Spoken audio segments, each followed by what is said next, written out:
আসসালামু আলাইকুম ভিউয়ার্স, আল্লাহর অশেষ রহমতে আলহামদুলিল্লাহ সবাই ভালো আছেন।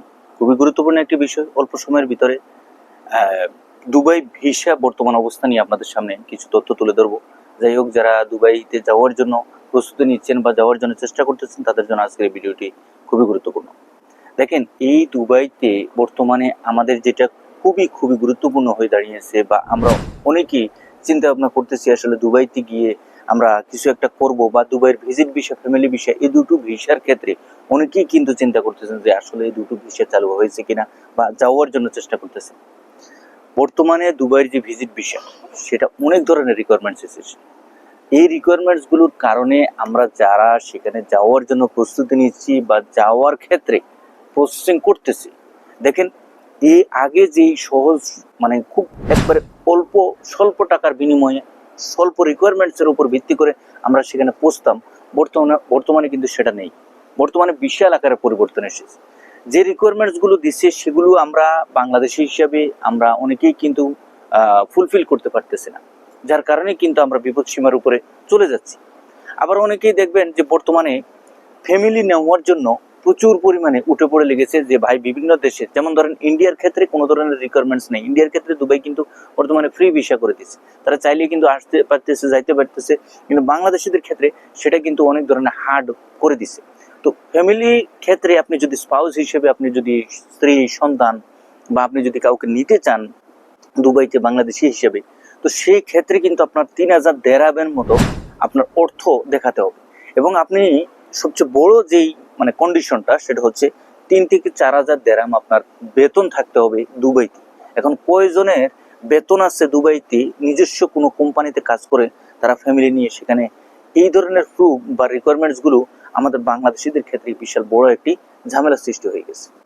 অনেকেই বলতেছেন যে ভাই আসলে ভিজিট ভিসা কি বন্ধ হয়ে গেছে কিনা সে ব্যাপারে কিছু বলার জন্য। হ্যাঁ, ভিজিট ভিসা আপনার যে রিকোয়ারমেন্টস গুলো এসেছে সেক্ষেত্রে অনেকেরই সম্ভব হচ্ছে না এই ভিজিট ভিসা মানে রিকোয়ারমেন্টস গুলো ফুলফিল করে যাওয়ার জন্য, যার কারণে কিন্তু এই যে অ্যাপ্লিকেশন গুলো হচ্ছে এগুলোর ভিতরে 90% রিজেক্ট করে দিচ্ছে।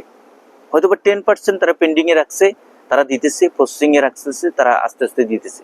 কিন্তু আপনি যদি সত্যিকার অর্থে একজন ট্রাভেলার হয়ে থাকেন, মানে ভিজিটর হয়ে থাকেন, একজন ভ্রমণ প্রত্যাশী ব্যক্তি হয়ে থাকেন, তাহলে সেক্ষেত্রে কিন্তু আপনার ভিসাগুলো অবশ্যই আপনি পাবেন। ভিজিট ভিসা চালু এখনো আছে, এটা বন্ধ হয়নি, তবে রিকোয়ারমেন্টস এর ক্ষেত্রে বিশাল বড় একটি পরিবর্তন এসেছে, যার কারণে সমস্যাটা হচ্ছে। ফ্যামিলি ভিসা এখনো চালু হয়নি, বা চালু যে হয়নি তাও না, আমরা সহজভাবে বলতে গেলে আগে যেভাবে আমরা ফ্যামিলি ভিসাটা নিতাম সেক্ষেত্রে বর্তমানে এসে কিন্তু সেভাবে ফ্যামিলি নেওয়াটা অনেক কষ্টসাধ্য। বিষয়টা হচ্ছে এরকম, আগে ফ্যামিলি ভিসার জন্য যে সমস্ত এজেন্সিরা, যে সমস্ত প্রতিষ্ঠান কাজ করতো, বর্তমানে এসে তারা কিন্তু এই কাজটা করতে পারতেছে না।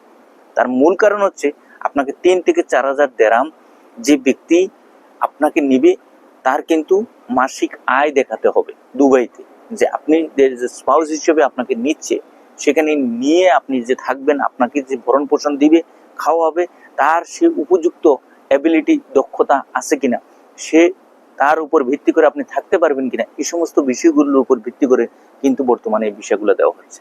সুতরাং এই বিষয়গুলো বা এই রিকোয়ারমেন্টসটা এত একটা কঠিন আকার ধারণ করেছে প্রত্যেকটা ব্যক্তি বা প্রত্যেকটা মানুষের কাছে, যে যারাই ফ্যামিলি ভিসা নিয়ে ফ্যামিলি নিতে চাচ্ছেন তাদের জন্য এটা বড় একটি বিশাল সমস্যা হয়ে দাঁড়িয়েছে। সুতরাং সচরাচর আগে যেভাবে আমরা দাঁড়িয়ে যে কোনো কাউকে স্পাউস হিসেবে নিয়ে যেতে পারতাম, বর্তমানে কিন্তু সেটা সম্ভব হচ্ছে না।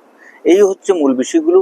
সম্পূর্ণ সবকিছু আগের মতো ঠিক আছে, তবে কাজের ভিসার ক্ষেত্রে অনেকে বলতেছেন যে ভাই লেবার ভিসাটা চালু আছে কিনা। দেখেন, লেবার ভিসাও কিন্তু বর্তমানে কোনো রকমের চালু নেই। গুটি কয়েক এজেন্সি কয়েকটা ড্রাইভিং ভিসা বা ফুড ডেলিভারি ভিসা, এই সমস্ত ভিসা করেছে, কিন্তু সচরাচর যে একবার রেগুলার তারা ফ্লাইট দিচ্ছে বা কর্মী নিচ্ছে বা সচরাচর গণহারে লোক যাচ্ছে তাও কিন্তু না। সুতরাং একটা বিষয় কি, যে অল্প গুটি কয়েক সংখ্যক লোক গিয়েছে তার মধ্যে উল্লেখযোগ্য হচ্ছে যে, যেমন ধরেন ফুড ডেলিভারি একটা কোম্পানিতে 50 জন লোকের প্রয়োজন, 20 জন লোকের প্রয়োজন, হয়তো বা যে কোনো ভাবে তারা অ্যাপ্রুভ করে তারা ভিসা নিয়ে দুবাইতে নিয়ে গেছে, কিন্তু সচরাচর যে লোক যাচ্ছে সেটা কিন্তু না। বিষয়টা আপনাকে বুঝতে হবে, জানতে হবে, এবং সত্য কোনটা, মানে যেটা হচ্ছে বা হচ্ছে না সেই বিষয়গুলো আপনাকে বুঝতে হবে। হুটহাট করে কোথাও আপনি কারো কথায়, কারো প্ররোচনায় আপনি হুট করে টাকা জমা দিলেন বা আপনি টাকা জমা দিয়ে পরবর্তীতে আপনার টাকা নিয়ে আপনি টেনশনে পড়ে গেলেন, এটার কোনো মানে হয় না। সুতরাং আপনাকে বুঝতে হবে যে বর্তমান অবস্থাটা কি, এর উপর ভিত্তি করে আপনি সামনে অগ্রসর হবেন। সবাই ভালো থাকবেন, সুস্থ থাকবেন। আগামীতে নতুন কোনো আপডেট নিয়ে খুব শীঘ্রই আপনাদের সামনে উপস্থিত হবো। আল্লাহ হাফেজ।